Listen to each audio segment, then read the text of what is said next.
Hello and welcome to Ask MotorInc. It's time for me to get to work because you've done your work. You went to the MotorInc app, you used the hashtag AskMotorInc and you asked your questions. So now it's my turn to answer them. And the first one is coming from P. Srajan 6 and he's asking about his Virtus. He loves the car and he says that he wished that he could do something about the cooling performance. He understands that's a challenge. And well, that's a fairly easy fix, which is to use window films or sun films. There is confusion around whether sun films are legal or not, and some of them are legal. There are RTO approved sun films, which basically means that those sun films will meet the light transmission criteria as has been set by the RTO. And that means for the front and rear windscreens, you need sun films which have 70% visible light transmissibility. For the windows at the sides, that's 50%. And what that means is you'll be able to look out of the cabin easily enough. And from the outside, the world can look in, which is from a safety and security standpoint. But while these films will look fairly clear, they will be blocking UV light, and that will prevent your cabin from getting as hot as compared to earlier, and it will also help the AC work more effectively and efficiently and helping the cabin stay cool and get cool faster. Now, I can think of a couple of alternatives that you might be thinking about, like putting curtains for the windows or those sunshades. But please do not. Not only do they look tacky, they will also reduce the safety factor. Because as we have seen often enough, when you have those curtains even collapsed all the way back, they're still blocking a field of vision, an important part, which is at the sides, which means things can sneak up on you and you can end up heading for them, which means making driving conditions on the road less safe than they already are. So try out the sun films, and that should help you out. One more thing that you could try, which is a bit trickier, is using heat insulation materials on the roof, which means you'll have to remove the inner liner and get those materials placed there, which will have to be done professionally. And this will prevent heat from seeping into the cabin from top, which would be helpful if your car is parked outdoors often. And that's how the heat also ends up leaking into the cabin. That leads up to our next question, which is also about insulation. It's been asked by several people. Korea Vinith, we have Chicho Philip and Puntoman, and they're asking about sound insulation. And the question is interesting. Does it work? On one hand, you could say it does not. And on the other, you could say it does. The truth is about how it's done and what it's used on. The simplest example being, if you have a diesel engine car with a big diesel that's rumbly and you use sound insulation materials on it, well then the difference in noisiness in the cabin will be far more apparent when compared to, let's say, a petrol engine car which is already quiet and smooth.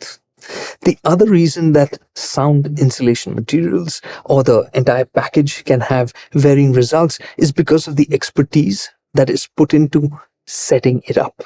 This means which materials are to be used, because there's more than one variety and different layers that can be used to damp out sound and heat.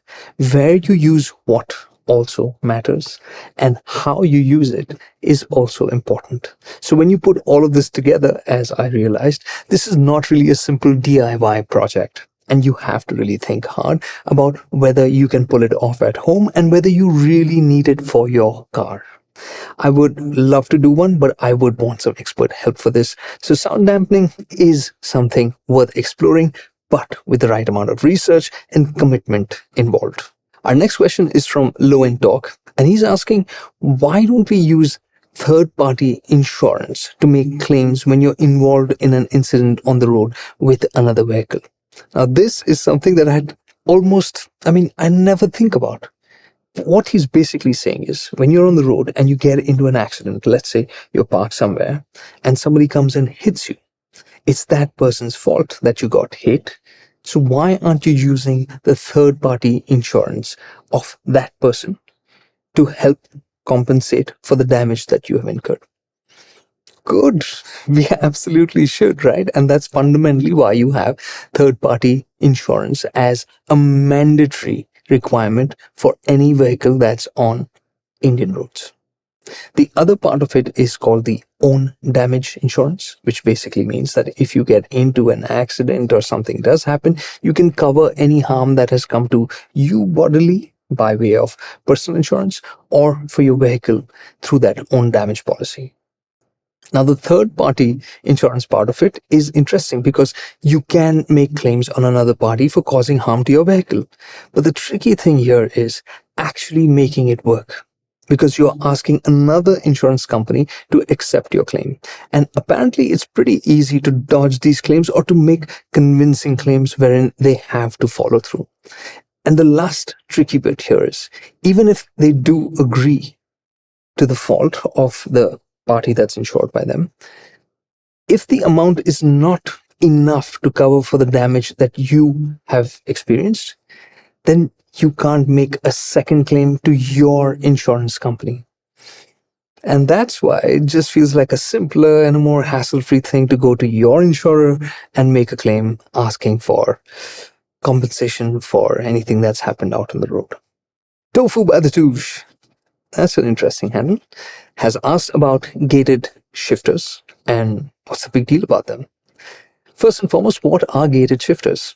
Now, these are some of those golden year details that we don't see in cars today, and they started with supercars. Cars that were massively powerful, would rev like crazy, and they had these shifters. So you think about your manual gearbox and your gear lever that you have to shift through in the H pattern, so to speak.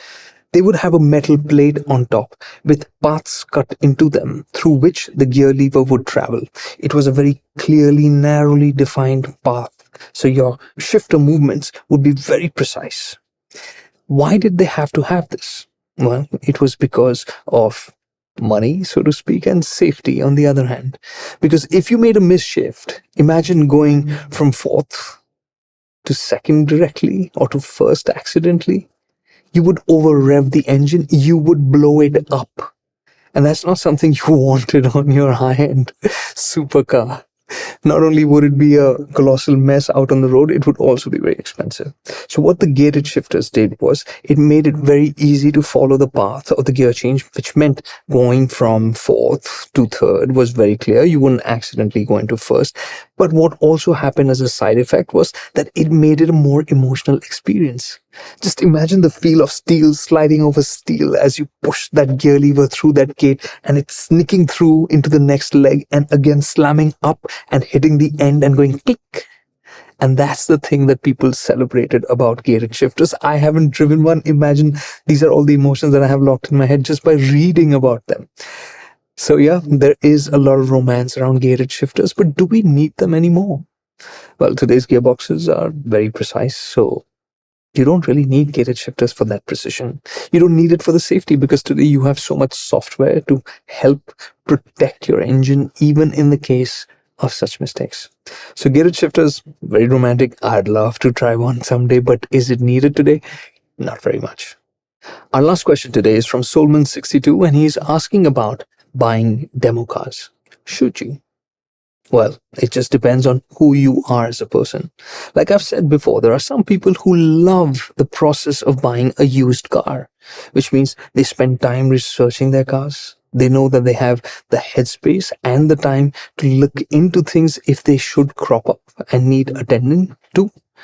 The same thing kind of applies to buying demo cars, because technically they may be new, and so you might be the first owner on paper. I think today that's not the case in most instances, but you may be the first owner on paper. And that will also decide what price you're paying for the car. Because if you're the second owner while getting it new, the value of it will drop. Now, how much has it been used in that demo process will again decide the price. And the lower the price, the more attractive it will seem. But also keep in mind, it will be an older car when it comes to you. Which means some of the joys of buying a car will not be packed in there, like that new car feel, or that sense of getting into a fresh seat, or braking or running in the car and having its first service done and building that connection with it. And if this does not matter to you, fantastic, go for it. It will be a sweet deal. But what I would advise even in that situation is lock a sense of surety in, which means you should be asking the dealership for extended warranty.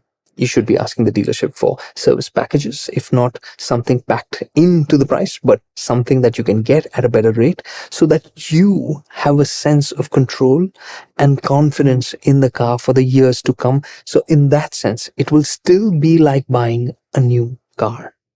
So yes, buying a demo car will feel very, very tempting, but it's not for everyone. Tell me what you go through with and how it works out for you. I look forward to seeing you on Circles and hearing about your journey with that car. And as for everybody else, I have a question for you. Are you using accessories on your cars? What kind of accessories are you using? I'd like to know more, because I'm not an accessories kind of guy. So it would be interesting for me to see what you're using, what you have used, what you discarded, and what you're planning on getting. It would be a learning process for me as well. Well, that's all for now. Thank you so much for watching, and keep those questions coming, and I'll see you on Circles on the MotorInc app.